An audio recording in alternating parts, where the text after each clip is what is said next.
by setting up explosives underwater. At that moment they receive a call warning them about a storm, so they have to get going. Nearby, a Russian submarine is detecting high-intensity noises of unknown origin.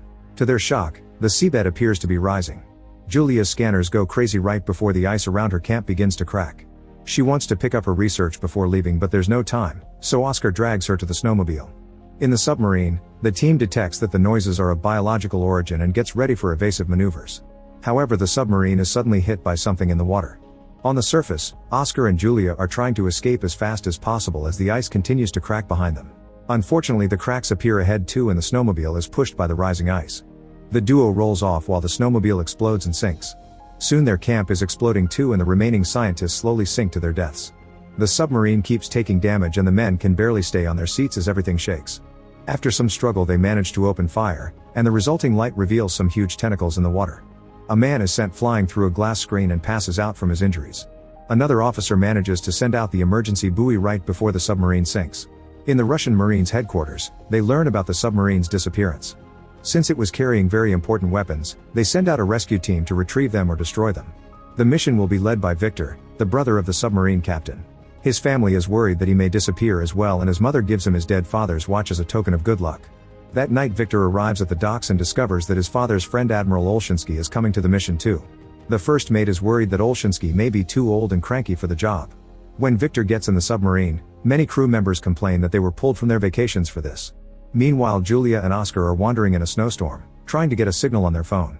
Julia is distracted by the screen and almost falls into an abyss, but Oscar catches her just in time.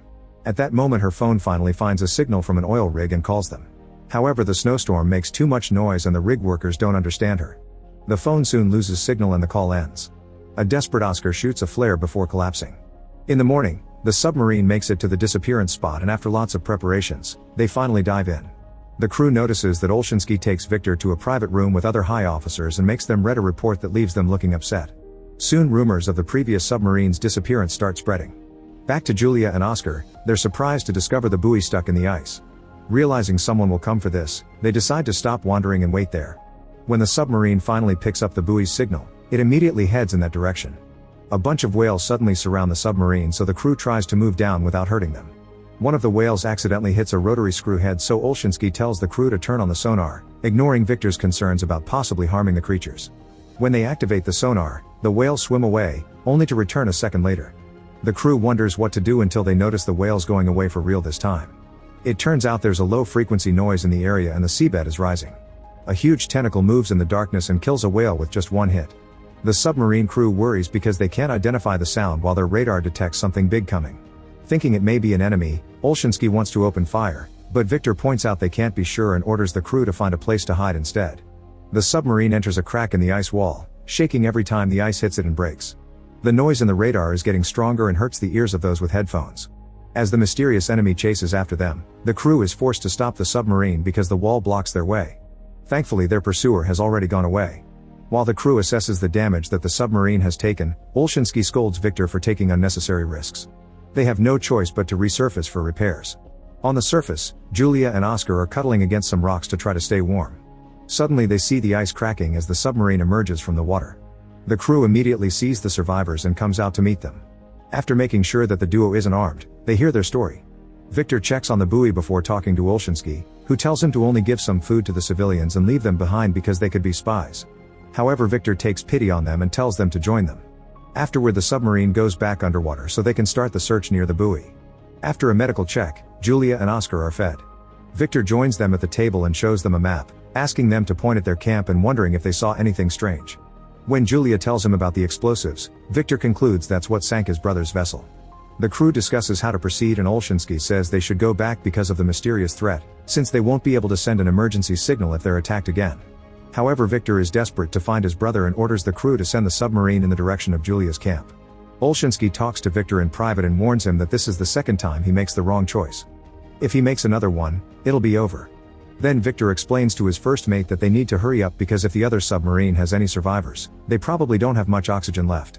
Meanwhile, Julia hears a strange noise and Oscar points out it's the sonar looking for the other submarine. The search continues for a while until the radar finds the mysterious opponent coming after them again.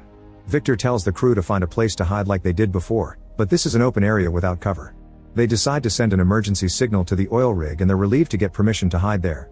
While the submarine gets ready to resurface, the workers at the rig see giant tentacles rising from the sea and activate the alarm. The tentacles start attacking the rig, bringing down all the structures and causing many explosions. The workers panic and try to run, but there's nowhere for them to go as the rig starts to crumble. The submarine loses contact, so Victor uses the periscope to investigate. He's horrified to watch the tentacles bring down the rig and sends the image to the screen so the crew can see what they're dealing with. Once the rig has been completely destroyed, the mysterious monster goes after the submarine again. The vessel has to make a sudden turn to escape and things fall all over the kitchen. Olshansky thinks that Victor making the crew escape instead of attacking is his third mistake and announces he's taking over leadership. 2 torpedoes are quickly shot and they successfully hit their target, so Olshansky says that this is how it's done.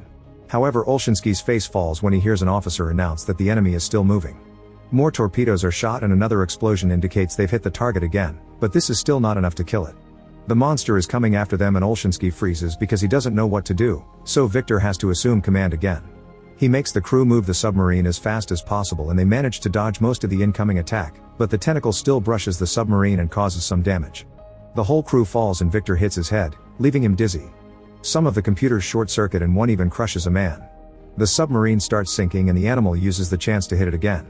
An explosion goes off in the torpedo compartment, which starts a fire. They cut the ventilation and seal that area, leaving 7 people inside who use extinguishers to take care of the flames. Another hit from the tentacles makes the submarine start falling faster and the radar says the beast is surrounding them from all sides. A closer look finally reveals that it's a Kraken. Since they can't use the last torpedoes, the crew discusses their options and Victor tells them to enter silence mode because marine creatures usually hunt by noise.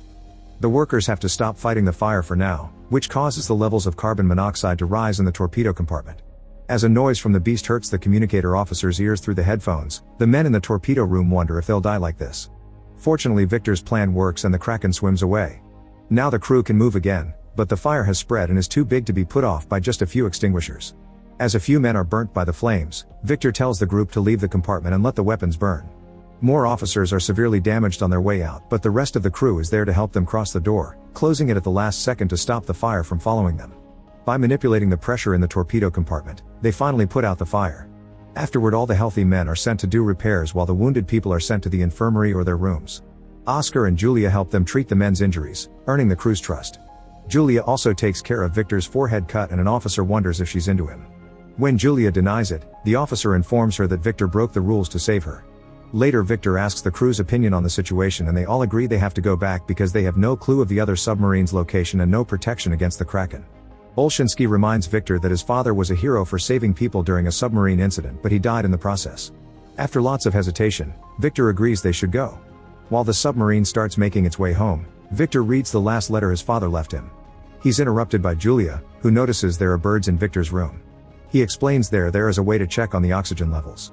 Julia asks for a map and points at all the locations where they saw the Kraken plus her camp. Stories say that this beast attacked many ships in the past only to suddenly disappear, thus scholars theorize that the Kraken went into a deep slumber. She concludes that her explosives hit a hidden lair and woke the Kraken up. If they want to survive, they must turn off the sonar, otherwise it'll attract the creature again. Since Julia seems to understand the Kraken so well, Victor asks if she knows where his brother's submarine is. Julia explains that octopuses usually drag their prey to their lair, which should be located where her camp used to be. Their conversation is interrupted by an officer announcing he's found a clue. He plays a recording from the moments they spent in silent mode and everyone can hear a sound of something knocking on metal. They track the signal and confirm it comes from Julia's camp, which means the other submarine may have survivors. Victor gives a speech about the importance of saving human lives and the dangers they're about to encounter, then he orders his men to take the submarine to Julia's camp. During the trip, Victor thinks about his childhood and the day he got lost in the mountains. He only snaps out of it when they reach the search area. Suddenly rivets start flying off machines and walls all over the submarine, breaking glass and lights. This means they're too deep, so they make the submarine go higher. An officer then notices that they've found a bottomless abyss and Victor wants to send the mini-submarine to investigate. Since one of the pilots was hurt during the attack, Victor volunteers to take his place and leaves Olshansky in charge. The mini-submarine leaves with Victor and 2 officers. They can hear the metal cracking as they search the abyss because it's never gone down this deep. The pressure soon starts taking its toll on the vessel, so if they don't find something quickly they'll have to go back. When they hear an echo, they head in that direction and discover hundreds of sunk ships, which means Julia's theory and the myths were right. Eventually they find the other submarine and notice all the damage it's received. Thankfully the nose is still intact, which means survivors may be hiding there. The team tries to dock the mini-submarine on top of it, which is harder than it looks because of the strong currents. After lots of struggle, they manage to make the connection. Then Victor puts on diving gear and crosses the connection. He knocks on the other submarine before opening the hatch, and he's delighted to discover that the crew has survived, including his brother Alexander. They send the news to the main submarine and everyone celebrates. Alexander explains he left the submarine in silent mode since they were captured and only sent a signal every now and then to avoid getting the Kraken's attention. Victor sends as many survivors into the mini-submarine as they can fit, but it's clear they'll need 2 trips to save them all. He decides to stay with his brother and a mechanic will take over the last pilot's place. The mini-submarine installs a tracker on the main nose so they can find the location when they come back, but they have to turn it off when they realize it may get the Kraken's attention.